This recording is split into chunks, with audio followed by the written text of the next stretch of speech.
Welcome to today's program, Protecting the Vulnerable During the COVID-19 Pandemic, Part 2 of 2. In the last episode, we explored how medically vulnerable groups, including the elderly and people with underlying medical conditions, are at a higher risk for severe illness from COVID-19 and highlighted some recommendations from experts to safeguard such individuals. Today, we will continue to examine other vulnerable groups at an elevated risk of exposure to COVID-19.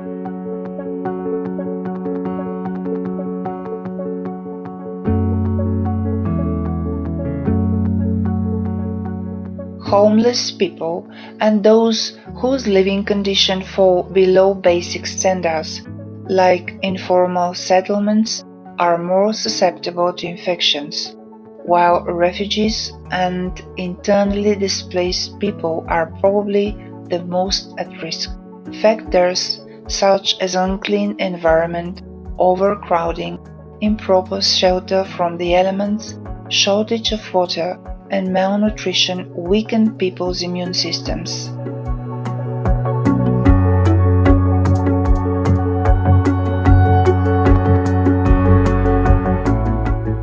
In addition, these persons may not have access to life-saving information on how to avoid contracting coronavirus due to the lack of TV or internet access. Fortunately, there are international agencies that provide services to these groups to help better minimize their possible exposure to COVID-19. The United Nations High Commissioner for Refugees, UNHCR, has scaled up projects to keep refugees and internally displaced people safe by providing life-saving support, including clean water, medical care, and personal protective equipment like masks. Furthermore, the UNHCR also seeks to boost public health and hygiene in areas hosting migrants by airlifting in emergency supplies and establishing isolation units. Kutupalong is in Cox's Bazar, Bangladesh, and the world's largest refugee camp. The site houses mostly Rohingya refugees from Myanmar. Here is how the global relief agency Oxfam is helping the residents cope with the COVID-19.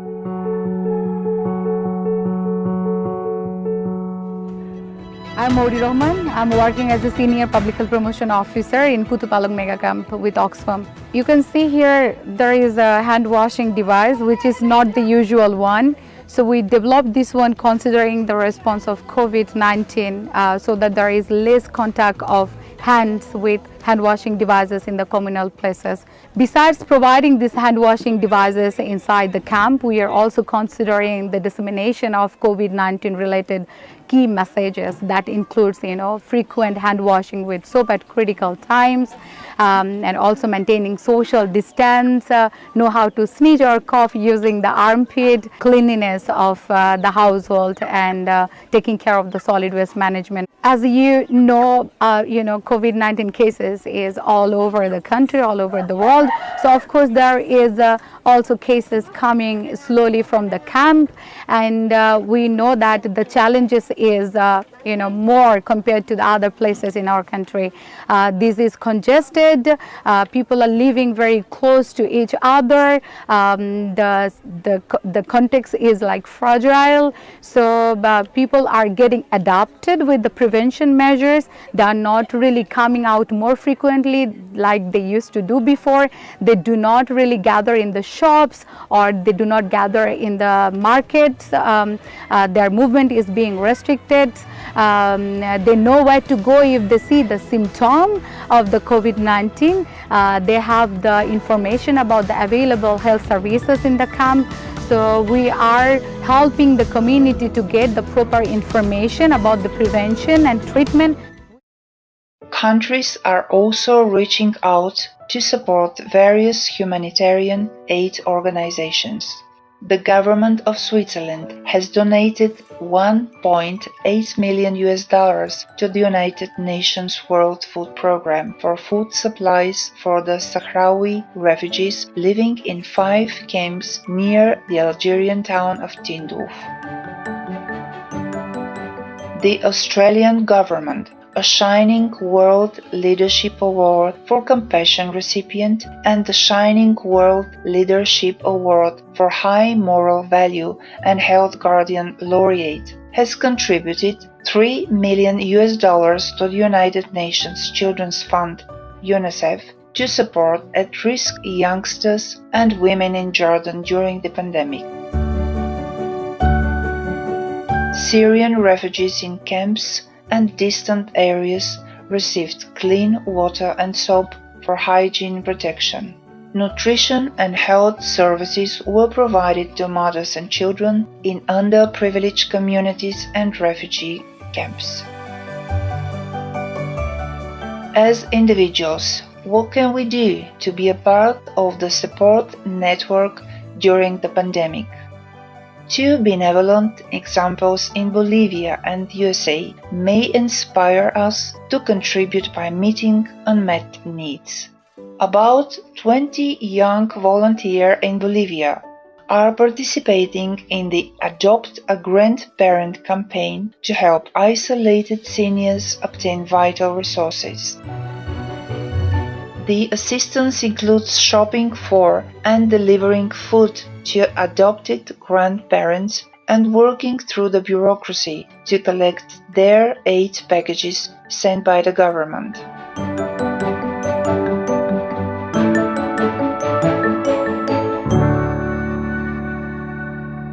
In Indiana, USA, Susan Farrington sewed face masks to raise money for the Center for the Homeless in South Bend, Indiana.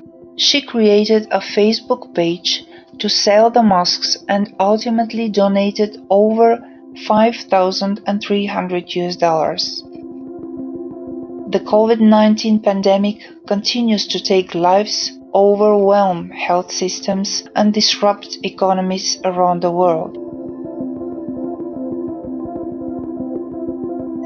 Over various times in the past 2 decades, there have been newly appearing zoonotic pandemics like SARS, avian flu, swine flu, MERS, etc.